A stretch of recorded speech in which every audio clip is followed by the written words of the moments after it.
Менің арнамаға қош келдіңдер. Бүгін бізде өзімнің үйіме рум-тур жасаймын. Кромиді қатты жақсы көргендіктен мен Кромидің үйін соқтым. Если Кромидің заттары болмаған кезде мен фиолетовыймен кішкене істедім. Бірінші басталмастан бұрын лайк басып, комментарий жазып, колокольчик басуды ұмытпаңыздар. Біз енді бастаймыз үйімізге рум-турды. Бірінші есікті ашайық. Ашқан кезде анықтан дауыстар шығады, ренжімеңіз. Бірінші бізде осындай калибр, сосын сыртқа шығатын киімдер, осындай менің үйіме шок болып жатырмын. Потом сумочка алдым осындай. Ал потом осындай кілт үйдің анықтан дауыстар шығады, ренжімеңіздер. Потом сағат. Потом осындай аю қоя салдым. Потом осындай орындық ойым. Сосын осындай сағат, свет, гүл. Потом мынандай камера қойдым үйге. Енді бұяқ бітті. Сосын осындай тегін мебельдің сумочкасын қоя салдым. Сосын мына жаққа келген кезде бұл бізде туалет, көріп тұрғандарыңыздай.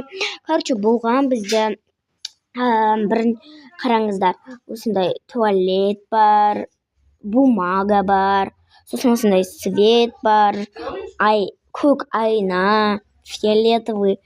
Фиолетовыйге ұқсастау. Сосын осындай увальник, потом осындай душ, и полың осындай палас бар. Бұл жақта бізде енді келетін болса, бұяқ бізде зал. Қараңдар, бізде осындай светтер бар.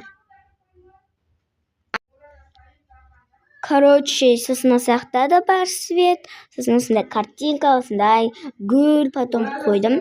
4 диван, потом осындай паластар қойдым.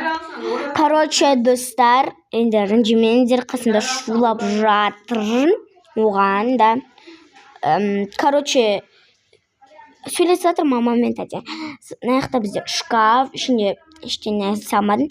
Осындай диван бар, тумбочка бар. Сосын терезеге қараса болады. Мына жаққа келсек, бұяқ бізде тамақ ішетін жер.